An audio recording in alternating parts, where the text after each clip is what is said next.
안녕하세요. 배신의 장미입니다. 오늘은 동갑내기 손이 신우이가 이유도 없이 사사건건 간섭하고 날카롭게 굴었다는 사연. 지금 시작합니다. 제 남편은 저보다 2살 연하입니다. 사실 요즘 워낙 연상연하 커플들이 많기도 하니 부모님께서 딱히 반대를 하거나 하지 않으셨고 저희 둘이 여러모로 잘 맞아 결혼을 하게 되었지요. 저희 시부모님도 모두 좋은 분들이셔서 시집살이를 시키지도 않으셨고 너무 어려운 분들도 아니었습니다. 하지만 모든 조건이 완벽할 순 없는 거겠죠. 제겐 연하이지만 듬직한 남편과 그저 우리만 잘 살면 된다며 노터치하는 시부모님이 계셨지만 저와 동갑이면서 손이 형님이랍시고 시누이 행색을 해대는 시누이가 있었습니다.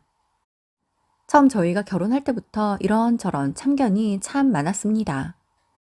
자신이 먼저 결혼을 해봤다는 이유로 저희가 식장을 정할 때도 여기는 이렇고 저기는 저렇다는 것을 이야기해주며 가볼 필요도 없다는 둥 아무튼 일일이 참견을 했어요.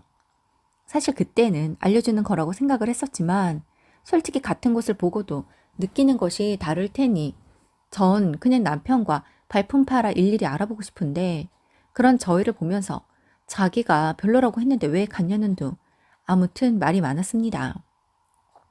게다가 저는 제 일생에 가장 아름다워 보일 수 있는 날인 만큼 드레스는 벨 타입으로 풍성하고 화려한 것으로 입고 싶었습니다. 그래서 미리 정보를 얻어 몇 곳의 샵을 선정했고 그곳에서도 제가 원하는 스타일로 고르고 골라 입어보고 선택을 했지요. 시누이는 뭐가 그리 궁금한지 매번 제 남편에게 뭐는 어디로 정했냐, 뭐는 무엇으로 하냐 등등을 그렇게 묻더랍니다. 대답을 안 하면 그만이겠지만 같은 집에 사니 말을 안 할 수도 없었던 거였어요. 시누이가 결혼을 했는데 왜 같이 사냐고요? 이유는 잘 모르겠지만 결혼하고 얼마지 않아 이혼을 당해 다시 집으로 들어왔다고 합니다. 아무튼 시누이는 제가 유명 샵에서 드레스를 하게 되는 걸 알더니 거기가 얼마나 비싼데 거기서 하냐며 야단입니다. 드레스가 얼마이든 다 저희 예산 안에서 하는 것이고 신우이가 생각하는 것만큼 그렇게 고가 라인에서 한 것도 아닌데 왜 그리 야단인지 시어머니께 마치 제가 사치라도 하는 여자인 것처럼 방정이었더군요. 양가 부모님께는 집 구하는데 보태 5천만 원을 각각 도움을 받고 결혼에 관한 모든 비용은 저희가 모아놓은 돈으로 사용하는데 왜 그러는지 이해가 안 가더군요. 어차피 결혼 준비는 저와 남편의 주도하에 하게 되는 것이니 신우의 그런 행동들에 별 반응을 보이지 않았습니다. 그러면 더 재미있어 할 것도 같았거든요. 신우이는 시댁에서도 조금은 골칫덩이 대접을 받고 있기는 했었습니다. 신우이의 갖은 간섭에도 신경 쓰지 않고 남편과 결혼을 했고 저희는 너무 행복하게 신혼생활을 했습니다. 저희 시댁은 제사와 차례도 지내지 않기에 추석에는 저희 친정에 갔다가 시댁에 가서 함께 식사를 하고 설에는 시댁에 먼저가 함께 떡국을 먹고 바로 친정으로 가곤 합니다.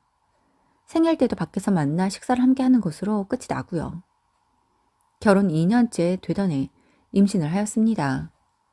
시부모님께서는 너무 기뻐하시며 제게 그저 몸 조심하고 건강하기만 하라고 했습니다. 어머니는 산모가 안정되어야 뱃속 아기도 건강한 것이라며 명절에도 오지 말라고 하셨고 시부모님 생신 때도 같이 밥 먹는 셈 치자고 하셨습니다. 그래도 그건 아닌 것 같아 남편 편으로 선물과 용돈을 보내드렸고 꽃배달도 해드렸습니다. 시부모님은 자신들이 아이들을 키울 때와 많이 달라졌으니 뭘 사주는 게 맞는지 모르겠다며 출산 준비금을 두둑히 주셨고 너무 감사하게도 산후조리 비용도 보태주셨습니다. 그렇게나 생각하지 않았는데 늘 배려해 주시고 저희를 생각해 주시니 너무 감사했습니다. 우리도 시부모님에게 잘 해야겠다는 생각이 들었어요. 출산을 하고 시부모님 덕분에 산후조리원도 산후도우미도 모두 이용하며 산후조리를 제대로 할 수 있었습니다. 아이가 100일이 되어 조촐하지만 집에서 100일상을 차리고 양가 식구들을 모셨습니다. 저희 집에는 저와 위로 언니 부부가 있습니다. 갈비찜을 하고 나머지 음식들은 밀키트를 이용해 상을 차렸고 제 솜씨가 부족할 것이라는 걸 너무 잘 아는 엄마와 언니도 음식을 준비해 왔습니다. 어머님은 과일과 떡 등을 준비해 오셨고, 그로 인해 우리 아이의 백일상과 어른들 먹을 음식들이 완성이 되었지요. 형식적이지만 양가 식구들은 저희 아이에게 백일 반지를 선물해 주었고, 저희 언니는 금팔찌를 해 주었습니다. 그런데 시누이는 반지도 간단한 선물도 아무것도 없더라고요. 시누이에게 큰 기대도 하지 않았기에 그냥 그런가 보다 하고 했는데, 어머니께서 조용히 시누이에게 봉투라도 주라고 하셨나 보더라고요. 이래저래 눈치를 보던 시누이는 봉투도 없이 앉아있는 제 아이의 무릎에 5만 원을 놓아둡니다. 저희 아이에게 좋은 것, 비싼 것을 주길 바라는 건 아니고 가족끼리인데 그저 잘 크라고 응원해주면 그것만으로도 너무 감사하죠. 그런데 시누이는 한쪽 구석에서 뭔가 불만이 많은 듯한 표정으로 앉아서 말도 하지 않고 이야기에 끼지도 않고 한쪽에서 무게만 잡고 있으니 신경을 안 쓸래야 안 쓸 수도 없어 신경이 쓰였습니다. 그래서 자연스레 시누이에게 말도 걸며 이야기를 나누는데 원래 그렇게까지는 아닌데 그냥 억지로 대답하듯 말을 하더라고요.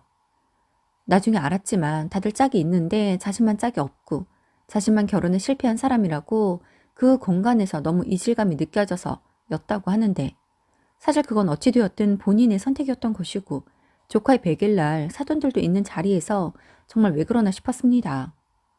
제가 알기로 그날 집에 돌아가서 시아버지께서 제법 뭐라고 하신 것으로 알고 있습니다.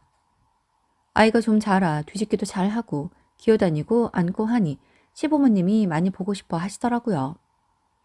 제게는 말하지 않으시지만 제 남편에게 아이의 사진과 영상을 수시로 보내달라고 하나 보더라고요. 그래서 돌아오는 주말에 스테이크 가자고 했습니다. 저도 간만에 어머님 손맛 가득한 음식도 먹고 싶다면서요.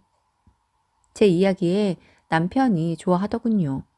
그래서 어머니께 바로 전화를 걸어 주말에 가도 되냐고 했습니다. 어머님은 당연히 괜찮지 뭘 그런 걸 묻냐고 하시네요. 그래서 어머님이 해주시는 음식도 먹고 싶다고 했더니 걱정 말하며 제가 좋아하는 겉절이에 청국장에 잔뜩 준비해 두시겠다고 합니다. 그렇게 저희는 주말에 시댁으로 갔습니다. 시부모님은 하루 종일 저희 아이 곁에서 떠날 줄을 모르시더라고요. 말수도 별로 없고 조용하신 편인 저희 시아버지께서는 손녀를 보기 위해 기어다니는 제 딸 옆에서 같이 기어다니시며 종일 돌봐주십니다.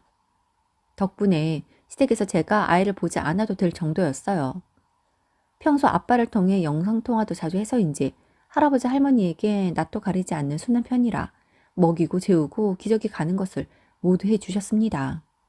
혹시 몰라 하룻밤 잘 준비까지 해서 왔는데 어머님 아버님께서 저녁을 먹고 나니 저희가 이제는 가려니 싶어서인지 아이를 보면 너무 아쉬워하시는 거예요. 그간 저희가 전혀 왕래를 하지 않거나 한 건 아니지만 할머니 할아버지에게 손자 손녀는 보고 있어도 그저 사랑스럽기만 한 그런 존재이니 그런 것 같습니다. 그래서 어머니께 하룻밤 자고 가도 되냐고 물었어요. 그러자 어머니께서 환하게 웃으시며 당연히 된다고 안 될 이유가 무엇이겠냐고 하십니다. 그래서 남편에게 차에 있는 짐가방을 가지고 오라고 했어요.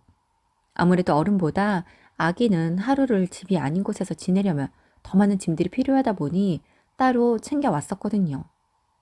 그렇게 시댁에서 잘 준비를 하고 아이를 씻기고 편안한 옷으로 모두 갈아입었어요. 얼마 후 종일 집에 없던 시누이가 집에 오더군요. 그래서 반갑게 인사를 해 주었습니다. 그런데 시누이가 저희를 보자마자 나지막히 아 뭐야 아직 있었네? 라고 합니다. 어머님이 시누이에게 너무 좋다는 듯이 오늘 애들 자고 간대. 안 그래도 우리 공주가 고모도 못 보고 가는구나 싶었는데 잘 됐지 뭐야. 얼른 씻고 와서 조카 좀 안아주고 해. 그러자 시누이는 저희 조카를 한번 쳐다보고는 휙 하고 자신의 방으로 들어갑니다. 시누이가 무슨 일이 있었나 싶었어요. 기분이 매우 안 좋아 보였거든요. 시부모님 때문인지 시누이는 씻고 나서 마지 못하다는 듯이 거실로 나와 앉습니다. 그리고는 시간이 늦었는데 왜 아직 안 갔어? 아, 오늘은 그냥 자고 가려고. 부모님도 간만에 우리가 집에 왔더니 좋아하시고 아이도 잘 지내서 자고 가려고. 아, 정말? 그럴 줄 알았으면 내일 들어올걸. 응? 왜? 그냥. 앉아서 이런저런 이야기를 나누는데 신우이가 아이는 키울만 하냐. 요즘 애엄마들 자기만 애 키우는 것도 아닌데 극성들 떨더라. 옳게는 그러지 말아라 등등의 훈계와 잔소리를 넘나드는 말들을 늘어놓기 시작합니다. 다 저도 아는 얘기들이고 제가 하지 않는 행동들인데도 마치 제가 그럴까 걱정이 된다는 듯이 말을 하는데 좀 어이가 없었어요. 그래서 전 그러지 않으니 걱정하지 말라고 했습니다. 그러자 내가 노파심에 그러는 거야, 노파심에. 노파심이요? 알아서 하니 그런 걱정 마세요. 말이 나와서 하는 말인데 솔직히 올케 우리 집에 시집 와서 뭐 며느리 노릇, 올케 노릇 한 거 있어? 하나를 보면 열을 안다고 올케가 지금까지 해온 게 있으니 내가 하는 말들이잖아. 제가 뭘 어쨌기예요? 솔직히 그래. 매번은 아니더라도 결혼에 처음 맞이하는 시부모님 생신에 상은 차렸어야지. 누가 매번 차리래? 한 번은 해야지. 엄마 아빠는 그런 거 안 바란다고 했지만 부모 마음이 그게 아니야. 한 번은 해야지. 분명 주위 친구분들이 물어보시곤 했을 건데 자랑할 것도 없었을 거 아니야. 하다못해 나도 다 했던 것들인데 어쩜 옳게는 생각도 안 하니? 어른들 이야기를 곧이곧대로만 들을 게 아니라 그 뜻을 파악했어야지. 앞도 뒤도 없이 갑자기 쏘아대는 형님의 말이 좀 황당했습니다. 그리고 니네 그리고 신혼여행지에서 매일 안부 전화도 한 번 안 했다며? 엄마가 아무 말 안 해서 몰랐는데 나중에 내가 궁금해서 물어보니 그러시더라고. 자식 걱정에 기다릴 부모 마음은 생각도 안 해? 또 임신은 세상에서 혼자만 하는 것도 아닌데 우리 엄마가 임신해서 조카 신생할 때까지 명절에 오지 않아도 된다고 했다고 어쩜 진짜 안 오냐. 집에 사람이 없으니 명절 같지가 않았어. 우리 부모님이 아들 며느리가 없는 것도 아니고 얼마나 불쌍했는 줄 알아? 게다 어쩜 한 번도 먼저 김장하자는 말을 안 하니? 우리도 김장 해먹던 집이야. 엄마가 며느리 보고 나서 이제 안 한다는데 그게 마치 네 눈치 보는 것 같아서 딸된 입장에서 짜증이 나더라고. 신우이의 그 말들이 어이가 없었습니다. 그래서 지금까지 형님이 한 말들 중에 제가 잘못한 건 뭘까요? 전 그저 어머님이 하라는 대로 했을 뿐인데 하지 말라고 해도 했어야 한다. 뭐 이런 말인가요? 당연한 거 아니야? 다른 집 며느리들은 다 하는 건데 너만 안 하잖아. 우리 부모님이 며느리가 없니? 그게 그렇게 못마땅하면 형님이 하지 그랬어요? 뭐? 며느리보다 더 가까운 게 딸인데 형님이 물어보고 형님이 하지 그랬어요? 어머님이 하는 말들의 의미를 곧이곧대로 듣지 그 안에 무슨 뜻이 숨어 있을까 하고 생각하고 싶지 않아요. 그리고 제가 느낀 어머님은 그렇게 빙빙 돌려 말씀하시는 분도 아니고요. 야, 네가 우리 엄마 잘 아니? 내가 잘 알겠니? 그때 어머님이 얘, 너 좀 그만해라. 김장은 그간 나도 하기 싫었어. 사 먹는 김치가 편한데 저 아들놈이 집에서 한 김치밖에 안 먹으니 그간 내가 해왔던 거야. 이제 장가 가서 같이 살지도 않는데 김치는 사 먹든 처가에서 갖다 먹든 알아서 하겠지 하고 나도 김장에서 손 털은 거야. 너는 알지도 못하면서 며느리한테 그러니. 그리고 며느리가 뭘 어쨌다고 지금 계속 이러는데 얘는 잘못한 거 없어. 나는 불만도 없어. 결혼해서 둘이 잘 사는 것도 고마운데 아이까지 낳아줘서 그저 고마울 뿐이라고.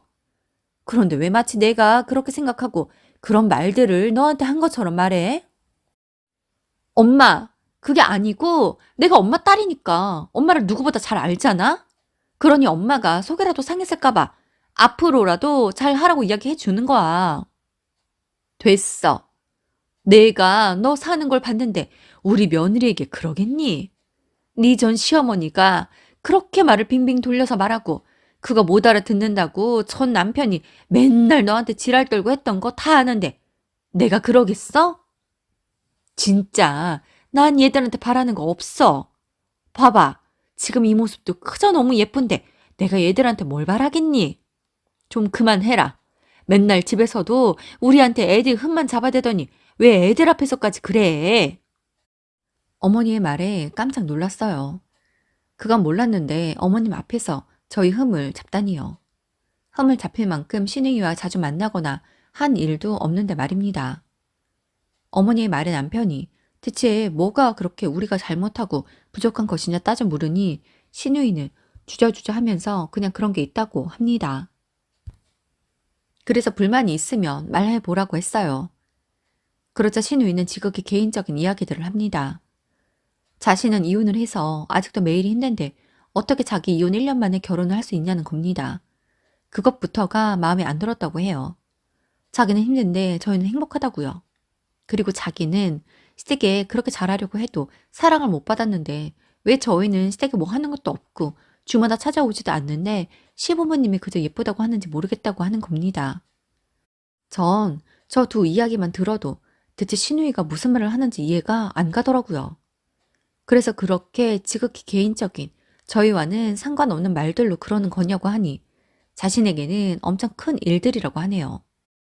그러면서 저희 아이 100일 이야기도 꺼내며 아이 100일을 시댁이랑 친정으로 나눠서 하지 왜 같이 해서 자신을 그렇게 초라하게 했냐며 다른 사람을 배려할 줄 모른다고 합니다. 그날 자기만 너무 초라했다면서요. 그래서 제가 그럴 게 뭐 있냐고 가족들이고 각자의 상황을 모르는 바 아닌데 그 누구도 그날 이상해하거나 어색해하지 않았다고 했습니다. 말이 나와서 말인데 저도 서운하다고 했어요. 저한테 어떻게 하고 어떤 말을 하건 상관없지만 어쩜 하나 있는 조카의 100일에 아무것도 준비하지 않을 수가 있냐고요. 그러자 돌 때는 반찬 하나 해주지 않았냐고 합니다. 그래서 그건 고맙다고 했습니다. 어쨌든 100일 날 시어머니의 성화에 급히 꺼낸 5만 원을 봉투도 없이 아이에게 그냥 꽂아주듯 준 것이 솔직히 이해가 되지 않았다고. 그렇게 남들이 어떻게 생각하겠냐 뭐 이런 거 얘기하면서 그날 신우이의 그 행동들에 저희 친정에서 좀 의아했던 것 같은데 개인 프라이버시가 있을 테니 딱히 묻지는 않고 아이 고모가 봉투를 모르고 준비 못했었나 보다고 돌려 말했다고 합니다. 그런 걸 부끄러워할 줄 알아야지 뭐 엉뚱한 이야기 하는지 모르겠다고. 그러면 신우이 재혼할 때까지 우리가 신우이 눈치 보고 살아야 하는 거냐고 했습니다. 저의 이야기에 시부모님은 신우이에게 그만하라고 네가 말할수록 자격지심으로 하는 말들로밖에 보이지 않는다고. 누구나 사람은 살면서 실패도 하고 잘못된 길도 가는 곳인데 그게 끝이 아니라 다시 그곳에서 다른 길로 뻗어나가면 되는 것인데 왜 그렇게 주변을 다 꼬아서 보고 쪽 눈을 뜨고 보냐고 하십니다. 가족끼리 싸우는 것도 등지는 것도 싫다며 저희들이 어른이니 애들처럼 지금 여기서 화해해라, 악수해라 할 수는 없는 거지만 서로 할 말 했으면 이해할 부분들은 하고 조금씩 마음의 간격을 줄여갔으면 좋겠다고 하십니다. 그날 이후 신우이는 유독 제게 날카롭던 말들이 조금 덜해졌습니다.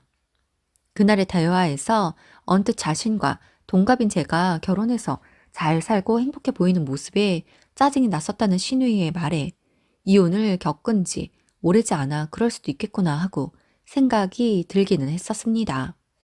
얼마 전 신우이에게서 결혼하고 처음으로 전화가 한 통 왔습니다. 그간 자신이 좀 예민하게 굴었던 건 미안하다며 이번 주말에 같이 식사는 하자고 하네요.